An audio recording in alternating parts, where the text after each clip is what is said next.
Vinod Parmar, Gujarat state president hospital care committee, આમ આદમી party. અત્યારે હાલ હું કિડની હોસ્પિટલમાં ઊભો છું, અહીં મેડિકલ સ્ટોરની બહાર. અહીંયા ડૉક્ટર સાહેબે જે દવા લખી આપી છે એમાંથી ઘણી દવાઓ અહીંયા સ્ટોકમાં છે નહીં. તો એના માટે જવાબદાર કોણ?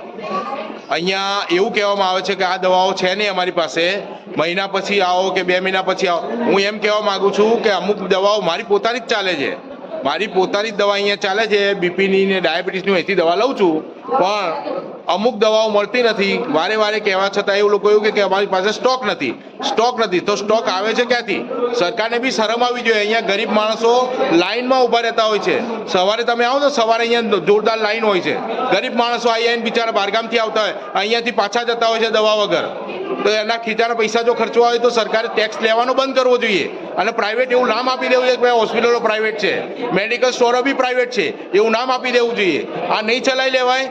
હું આના માટે ખરેખર હું એક આરોગ્ય મંત્રીને બી લખું છું, અગ્ર સચિવને લખું. અગ્ર સચિવ સાહેબ અને આરોગ્ય મંત્રી સાહેબ જો સૂતા હોય ને તો એમને ખબર પડવી છે કે અહીંયા મેડિકલ સ્ટોરમાં લોલમલોલ ચાલે છે, કોઈ જગ્યાએ સ્ટોક હોતો નથી. ગરીબ પેશન્ટો આવીને પાછા જાય છે દવા વગર. આ રીતે નહીં ચાલે ને, નહીં ચલાવી લેવાય.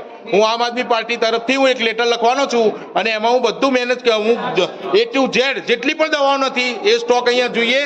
અને સ્ટોકિસ્ટ એવું કહે છે, અહીંયા સ્ટોકિસ્ટને મળવાની વાત થઈ છે, હું જઈને મળી આવું છું. સ્ટોક કોણ ઓપરેટ કરે છે અને એની ઉપર કોણ છે કે જે એમ રોકે છે?